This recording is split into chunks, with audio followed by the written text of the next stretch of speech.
From Here to the Stars, a video series created by the Tennessee Valley Interstellar Workshop.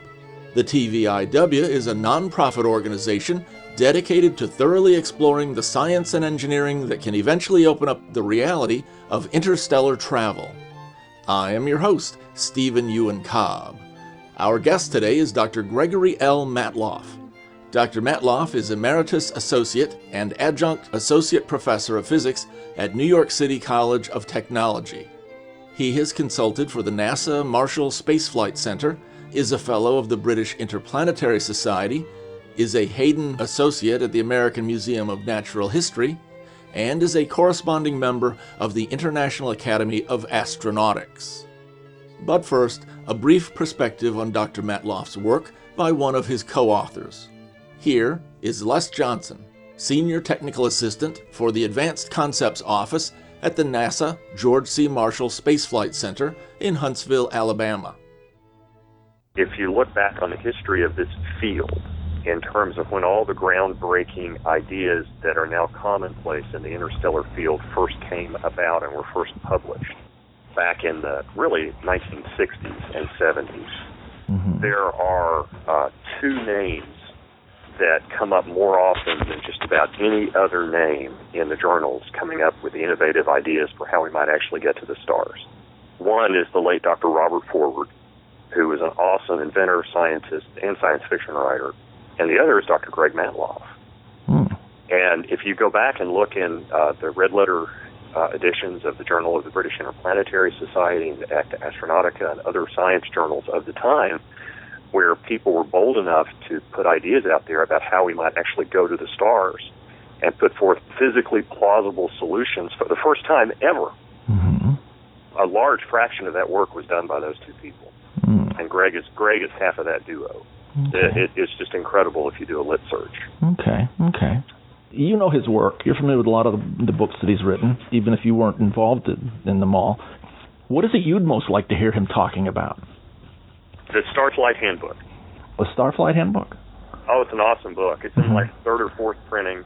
It is not a monograph. It does have math equations in it. It is a text, not a textbook. It is a book about all the different issues with deep space flight, written at a level that a student in college who's finished second semester of physics could go in and actually solve some of the equations to figure out their own starship design. It's a wonderful book. Okay. And it's in like its third or fourth hardcover printing. It's been out for like 2 decades. It's Greg's most successful book by far. And to me, when I think of Greg's achievements in academic books, it's the one. And it's not one I did with him. It was done before I met him. It's a great book. So that would be one. And he did a more detailed version, which is an incredibly detailed technical monograph for a graduate student level of physics called Deep Space Probes.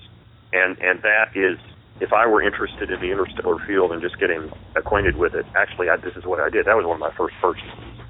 It was great. So, it is the starting point that I would recommend to anybody who wants to understand this field. It is one of the first books I would buy. Absolutely. And now, Dr. Gregory L. Matloff. My familiarity with having interviewed you, years ago, is mostly concerning propulsions with light sails. Are you continuing in that, and does that relate to interstellar exploration? Yes, I've been doing a lot of work with light sails. One thing that I've done is I've been able to find a certain amount of evidence about how graphene could operate as a light sail. Graphene is a form of carbon that's one molecule thick. It's very strong. It is very impermeable. If it's sort of a balloon, it won't leak gas out of it. It's very impermeable, and it is surprisingly absorptive. And if you dope it with the appropriate material, the absorption can go up to 40 or 50%. If this can be manufactured in quantity and in space, and it continues to hold up, it means we can certainly get very large payloads, probably interstellar arcs to the nearest star, within 1,000 years flight time. A robotic probe, a thin film probe using the sun alone, could get up to a speed faster than 1% the speed of light, But the problem is the accelerations that are very, very high and they would squash human beings and probably most other forms of life we could imagine. So I think we're still stuck with the 1,000-year arc, but it's a lot easier to do with graphene and with more dense materials. That's one thing I've been doing. I have 3 papers in the Journal of the British Interplanetary Society about that. In this particular conference, I've been looking at it in another way.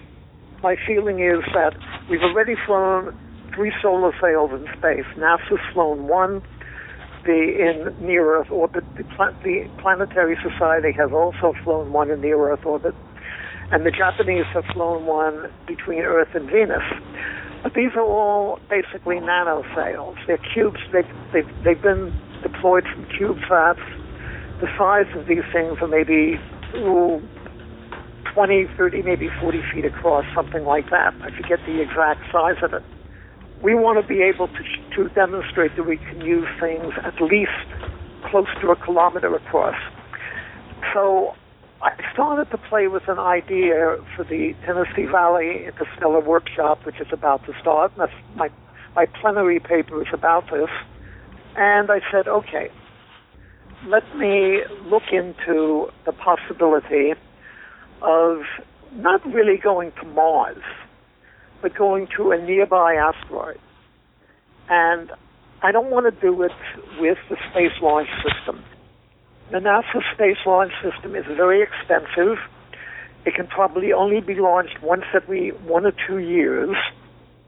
And it's going to be very vulnerable to whatever politicians want to do with it, because it's something that was really pushed forward by people in the Senate, and some people have said it's more of a jobs program than a space program.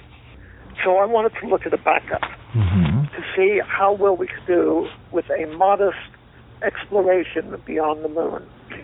So I looked instead at Elon Musk's Falcon Heavy. And Falcon Heavy basically will take 3 Falcon 9s, rope them together, and have another same second stage. It'll be able to put more than 100,000 pounds into low Earth orbit and approximately 30,000 pounds of payload to the vicinity of Mars. So I started to investigate what could we do with near-Earth orbits, with near-Earth asteroids, and this would give us an experience with getting astronauts beyond low Earth orbit. It would give us experience with working with partially recyclable environmental control systems, and maybe also we could use the solar sail. So I went through this analysis and demonstrated that it might just be possible. What you have to do is, I wanted to constrain the flight time to 1 year, because beyond 1 year, you start running into significant possibility of cosmic ray damage to the crew unless you have more shielding. And you would the self-shielding in this craft would be marginal for that. So you would also have to send older astronauts. And I found a wonderful study on space radiation by Suzanne McKenna-Loyler and her colleagues in Acta Astronautica.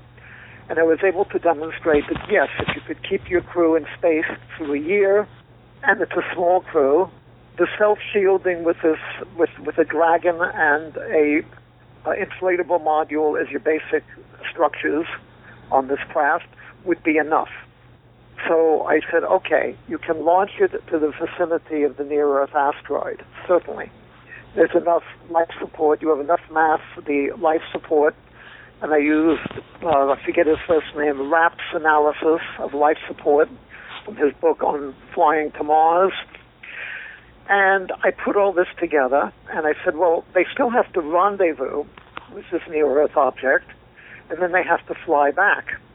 So for that application, they would have a kilometer-wide solar sail, about a kilometer wide, and it would work with basically the conventional sail designs, maybe a couple of grams per square meter, something like that. I forget the exact amount, but it's in the paper.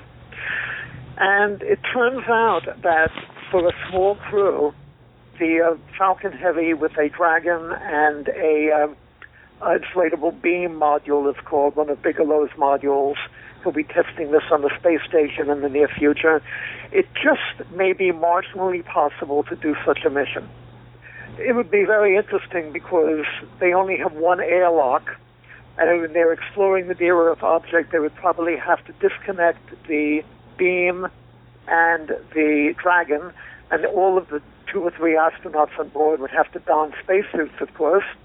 And they would have to be well tethered. Everything would have to be tethered together. But it certainly could be done. It's not I don't think it's an impossibility, and it would give us experience with interplanetary solar sailing. It would get us beyond the moon, and it would be dependent upon a dysfunctional Congress. Okay. Before I let you go, are there any last comments you'd like to squeeze in? Maybe a recent book you've put out? Okay, well, the recent book that I put out, Starlight, Starbright, that's the most recent one. I do have 2 books with Les Johnson and C. Bangs doing the art, which are a bit older.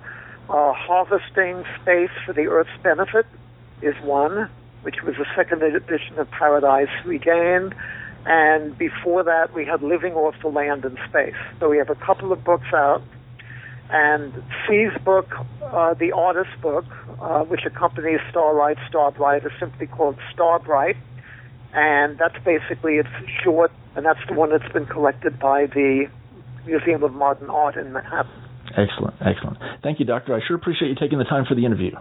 Well, you're welcome, Steve. I'm glad I was able to get you. That was Dr. Gregory L. Matloff. I have been your host, Stephen Euin Cobb. If you enjoyed this video, please click the like button, and you can subscribe to our channel for more such videos. On behalf of all of us here at the Tennessee Valley Interstellar Workshop, I thank you.